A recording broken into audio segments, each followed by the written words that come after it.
అందరికీ హరి ఓం అండి. మనం ఇప్పుడు తోటకాష్టకం చెప్పుకుందాం. విదితాఖిల శాస్త్ర సుధా జలధే మహితోపనిషత్ కథితార్థ నిధి హృదయే కలయే విమలం చరణం భవశంకర దేశిక మే శరణం. కరుణావరుణాలయ పాలయ మాం భవసాగర దుఃఖ విదూన హృదం. రచయాఖిల దర్శన తత్వవిదం భవశంకర దేశిక మే శరణం. భవతా జనతా సుహితా భవితా నిజబోధ విచారణ చారుమతి. కలయేశ్వర జీవ వివేక విదం భవశంకర దేశిక మే శరణం.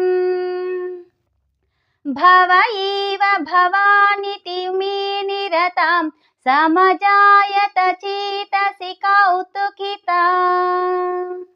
మమ వారయ మోహ మహాజలధిం భవశంకర దేశిక మే శరణం.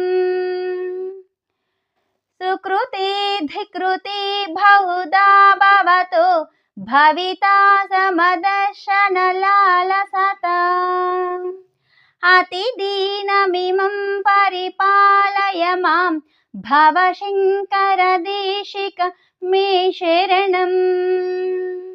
జగతీమవితుం కలితాకృతయో విచరంతి మహామహసచ్చలతా. అహిమాం శృరివాత్ర విభాసి గురు భవశంకర దేశిక మే శరణం. గురు పుంగవ పుంగవ కేతనతే సమతామయతాం నహి కోపి సుధీ. శరణాగత వత్సల తత్వనిధి భవశంకర దేశిక మే శరణం. విదితాన మయా విశదైక కళా న చ కించన కాంచనమస్తి గురు. ధృతమేవ విధీః కృపాం సహజాం భవశంకర దేశిక మే శరణం. భవశంకర దేశిక మే శరణం. భవశంకర దేశిక మే శరణం.